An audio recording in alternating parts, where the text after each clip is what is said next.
In this course, we will address the history of modern China through the lens of the nation-state, just as we would if this were a course on the history of modern France or modern Germany. There is a major problem with this approach, however, when it comes to the history of modern China. The size of China, not only in terms of its continental expanse, but also in terms of its population, makes the nation-state approach to this history a problem. Consider the populations of some of the largest nation-states on Earth, and then compare them to the largest provinces of China. At the top of our list, we have Mexico, which at last count was roughly 127 million people.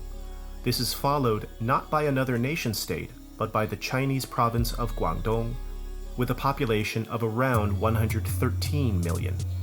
This is followed by the country of the Philippines, and then the second most populous province of China, Shandong.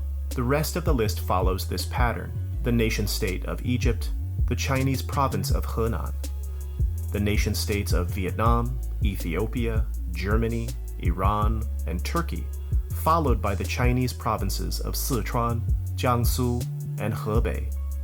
Then the nation-states of Thailand and the United Kingdom, followed by the Chinese province of Hunan, followed by the nation-state of France, followed by still two more Chinese provinces, those of Anhui and Hubei.